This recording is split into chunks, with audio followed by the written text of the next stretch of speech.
Di ruang tamu sebuah rumah besar dan megah, Riri duduk manis. Penampilannya rapi dan anggun.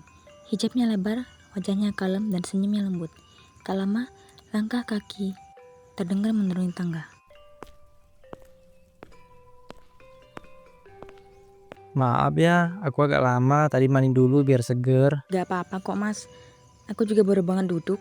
Kamu udah makan pagi belum? Kalau belum, aku bisa minta tolong Bu Darmi buat siapin. Alhamdulillah udah mas, tadi sempat sarapan sebelum berangkat. Aku emang bisa bangun pagi. Hebat banget sih kamu. Bangun pagi itu susah loh. Apalagi kalau semalam tidurnya nggak cepet. Iya mas, aku bisa tidur gak terlalu malam. Soalnya udah kebiasaan bangun buat tahajud dulu, terus lanjut subuh. Masya Allah, aku jujur ya, dengar kamu ngomong gini tuh bikin aku malu sendiri. Aku sering malah kelewatan subuh. Gak apa-apa mas, kita semua kan lagi proses. Yang penting niatnya bener. Aku tuh bersyukur banget bisa kenal kamu. Nggak nyangka masih ada cewek yang punya prinsip kayak kamu. Aku juga seneng bisa kenal Mas Dava. Dari awal, aku ngerasa Mas beda. Dengar kamu ngomong gitu bikin aku makin yakin. Aku nggak salah buka hati ke kamu. Mas juga orang baik. Kalau aku gak lihat kesungguhan Mas, aku gak bakal mau deket. Oh iya, hari ini aku rencana mau ke rumah nenek. Biasanya sih tiap Jumat aku jenguk. Kamu mau ikut? Boleh Mas, insya Allah aku senang banget kalau bisa ikut. Apalagi buat silaturahmi. Kamu tuh bikin aku ngerasa nyaman banget. Jarang loh cewek yang bisa diajak kayak gini. Aku cuma pengen jadi perempuan yang bisa nemenin Mas. Bukan cuma buat seneng-seneng. Nah itu, aku juga mikirnya ke depan. Makanya aku nggak main-main sama kamu. Aku percaya itu Mas. Dan aku juga bukan tipe cewek yang suka main hati orang. Tak lama kemudian, ada suara langkah kaki lain yang datang. Alma bangun tuh. Pagi. Pagi mas, ini ada Mbak Riri. Halo Mbak Riri. Hai juga Alma, baru bangun ya? Iya, tidurku kemalaman sih. Kebiasaan nonton drakor. Tuh kan, lihat Mbak Riri udah sholat tahajud dari subuh. Kamu harusnya malu dong. Wah, mantep. Aku mah gak bisa bangun subuh. Itu juga kadang susah. Gak apa-apa Alma, semua orang beda-beda. Yang penting kan niat buat berubah. Iya. Aku ambil air minum dulu ya, kalian ngobrol aja. Iya mas, santai aja.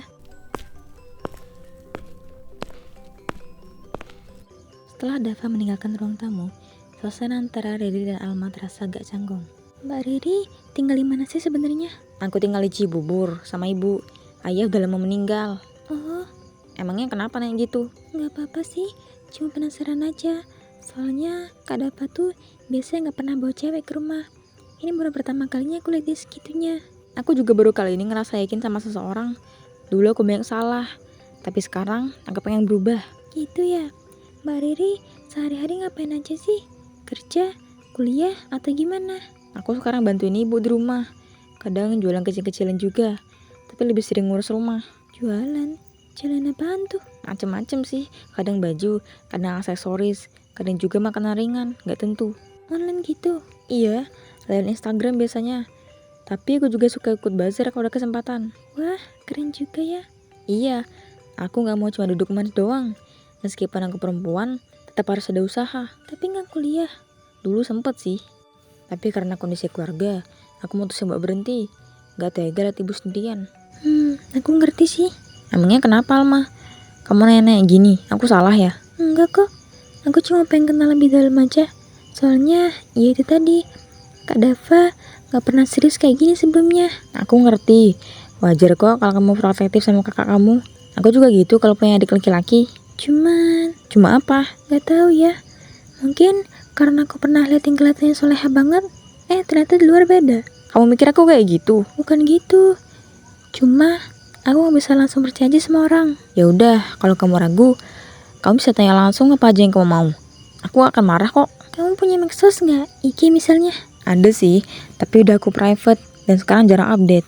Aku lagi pengen jaga pandangan juga. Oh, soalnya tadi aku sempat nyari namamu di IG, tapi nggak nemu. Nama di IG beda dari nama asli. Soalnya dulu banyak yang suka ganggu, makanya aku samarin. Oh, oke. Tapi kalau kamu pengen cek, nanti aku kasih. Gak ada yang aku sembunyiin kok. Gitu ya? Aku ngerti kamu belum percaya, tapi aku juga gak minta kamu percaya sekarang. Yang penting aku niatnya tulus. Tulus? Iya, aku gak main-main. Aku gak datang ke rumah ini bermainin siapa-siapa. Aku datang ke rumah ini karena aku ngerasa klik sama Mas Dava. Tapi kamu tahu kan dia siapa? Maksudnya anak orang kaya? Iya, tahu. Tapi itu gak jadi alasan aku deketin dia. Yakin? Aku gak pernah minta dia beliin apa-apa. Aku gak pernah ngajak ke tempat mahal. Semua karena aku nyaman, bukan karena uang. Dava kembali ke ruang tamu, membawa 2 gelas air putih.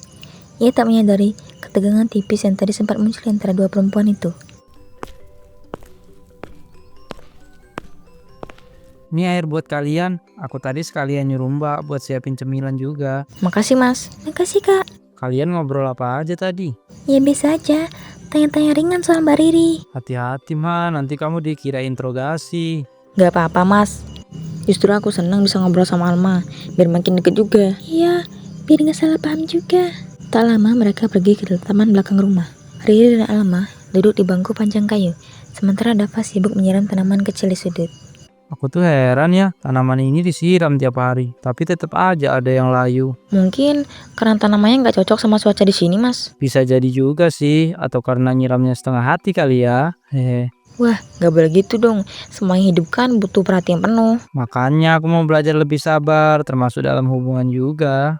Duh kak, romantis banget pagi-pagi gini. Hehe, emang kenapa? Sekali-sekali lah. Justru bagus kok mas. Lelaki itu harus bisa ngungkapin perasaan, biar cewek yang gak nembak terus. Tapi ngomong-ngomong, Mbak Riri suka tanaman juga nggak?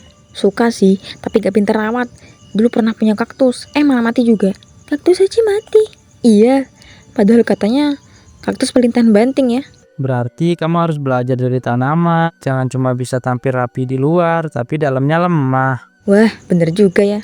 Tapi jangan salah, kadang yang kelihatannya kuat, justru dalamnya kosong. Kamu lagi nyindir aku ya? Enggak kok, cuma asal ngomong aja. Soalnya kesannya nyentil banget. Maaf deh kalau gitu, aku emang kadang suka ngomong nyolot. Udahlah, jangan saling serang pagi-pagi. Damai-damai aja yuk. Aku damai kok mas, aku ngerti Alma cuma hati-hati. Iya, emang aku hati-hati, bukan berarti nuduh. Aku juga gak tersinggung kok Alma, aku bisa bedain mana pertanyaan tulus, mana yang nyari celah. Tadi kamu sempet bilang kamu bantuin jualan ya, Ri? Iya mas. Kapan-kapan ajarin aku dong jualan online. Siapa tahu bisa bantuin usaha ibu juga. Boleh banget, aku siap bantuin mas kapan aja.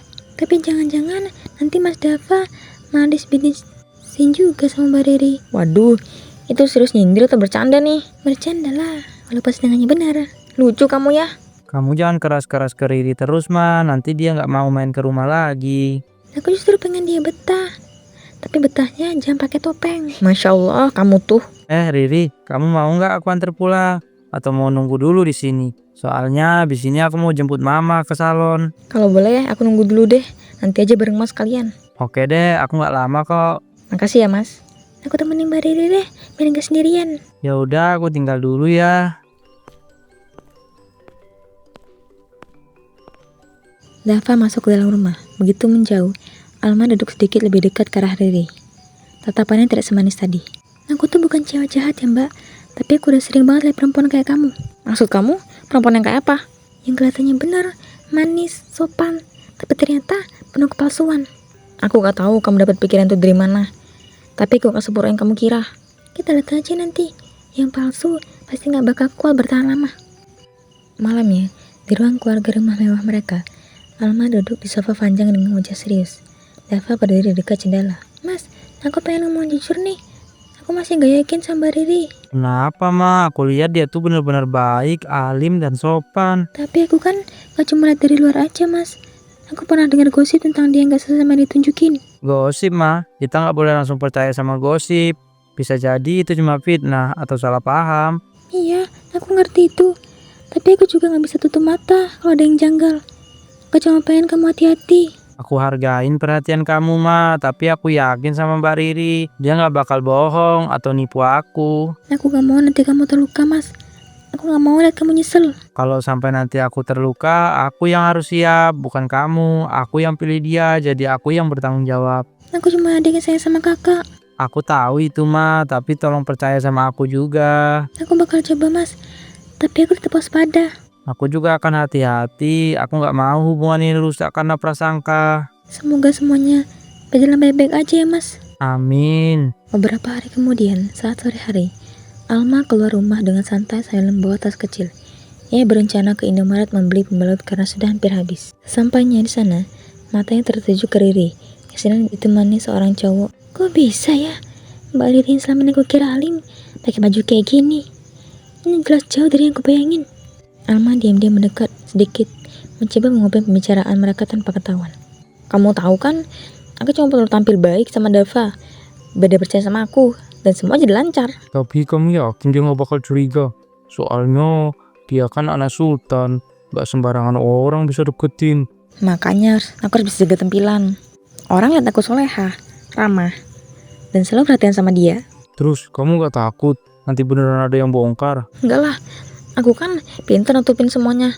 Yang penting duitnya bisa aku dapetin. Hati-hati ya, jangan sampai ketahuan. Tenang aja, aku bisa main 2 peran sekaligus. Nanti kan hasilnya bisa kita nikmatin bareng. Alma makin kesal dan kecewa, hatinya bergejolak. Jadi selama ini dia cuma pura-pura ya. Aku harus ketemu Mas Dava sebelum semuanya makin parah. Langkah Alma cepat mempercepat pulangnya. Beberapa menit kemudian, Alma sampai di rumah dengan terengah dan wajah penuh emosi. Ia langsung masuk dan menuju kamar Dava. Mas, aku harus ngomong sekarang, penting banget. Hah? Alma, kenapa? Kamu kenapa buru-buru banget? Kayak dikejar-kejar orang. Aku baru dari Indomaret dan aku lihat Mbak Riri di sana sama cowok. Maksud kamu dia ketemu temannya? Ya wajar-wajar aja dong. Mas, dia pakai baju yang gak sopan. Jauh dari yang bisa dipakai kalau ketemu Mas. Dan dia ngomong hal yang gak masuk akal. Aku nguping sendiri. Kamu nguping mah, kamu jangan ngawur gitu dong. Aku gak ngawur Mas, aku dengar jelas.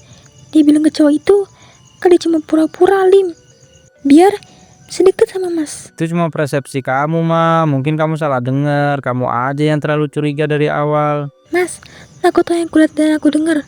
Dia bilang dia cuma manfaatin Mas karena Mas anak orang kaya. Katanya dia bantar main 2 peran. Alma, cukup. Kamu tuh cuma adik yang terlalu overprotective. Riri itu udah aku kenal. Aku gak percaya dia bisa kayak gitu. Mas, kenapa sih Mas tutup mata? Kenapa Mas lebih percaya sama orang baru daripada aku, adik kandung Mas sendiri? Karena aku gak mau asal nuduh orang tanpa bukti. Kamu cuma dengar dari jauh tanpa tahu konteksnya. Mas, aku gak mungkin ngomong kayak gini kalau aku gak yakin. Aku cuma takut Mas dimanfaatin. Aku yang jalanin hubungan ini mah. Aku juga bisa nilai orang. Tapi kalau nanti semuanya kebukti dan Mas nyesel, jangan bilang aku gak pernah ngingetin. Esok malamnya, Dava berdiri di depan kos-kosan sederhana. Ia resah. Ucapan Alma terus terngiang. Diam-diam, ia mencari tahu sendiri. Setelah bertanya sementara pada penjaga kos, ia tahu Riri tinggal di kamar paling ujung lantai 2. Saat sampai di depan kamar Riri, pintu sedikit terbuka. Dari celah itu, ia bisa melihat Riri di dalam bersama beberapa cowok. Bajunya terbuka, jauh dari sosok Riri yang ia kenal. Hah, dia mah gampang banget dibodohin. Cuma modal kerudung sama senyum malu-malu aja udah percaya aku cewek baik-baik. Semua cowok yang mengerumuni Riri tertawa. Siapa sih yang gak pengen hidup mewah? Tinggal masuk ke keluarganya, nanti tinggal duduk manis terus dapet duit. Aku tuh pinter main peran. Di depan dia ya alim, di luar ya tetap jadi diri sendiri lah. Yang penting dapat nama, dapat harta. Masalah setia mah urusan nanti. Wajah Dava kaku. Dava pun mendorong pintu kamar dengan keras. Suara tahu mendadak berhenti. Beberapa cowok langsung berdiri kaget. Oh, jadi ini wajah asli kamu, Ri. Ini cara kamu hidup. Ini cara kamu mainin orang ya? Dava, kamu ngapain di sini? Aku nyari kebenaran dan sekarang aku lihat semuanya sendiri. Gak perlu dijelasin orang lain. Kamu salah paham. Ini bukan seperti yang kamu kira. Aku dengar semuanya, kata-kata kamu, tingkah kamu, semuanya jelas. Kamu cuma manfaatin aku kan? Enggak, aku bisa jelasin. Jelasin apa? Kamu bilang sendiri tadi, aku gampang dibodohin. Aku cuma ngomong itu buat bercanda, gak serius, Dav. Kamu cuma bercanda soal hidup orang, soal perasaan aku, soal keluarga aku. Aku hilaf. Hilap, dari awal niat kamu udah busuk, Ri. Kamu cuma pura-pura jadi wanita baik. Aku sayang kamu, Dava. Sumpah. Aku serius sama hubungan ini. Cinta yang bener gak dibangun dari kebohongan. Kamu mainin aku dari awal. Aku takut kamu bakal suka sama aku yang asli. Makanya aku pura-pura. Justru karena kamu bohong, aku makin benci. Kalau kamu jujur dari awal, mungkin aku bisa hormatin itu. Tolong kasih aku kesempatan. Aku bisa berubah. Gak ada ruang buat kamu di hidup aku lagi. Dava, jangan gitu. Aku mohon. Kamu pikir aku bisa nikahin orang yang di depan aku cuma topeng? Dava, please jangan putusin aku.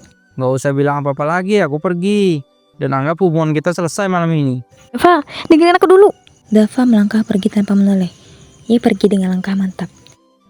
Benar kata adiknya Alma.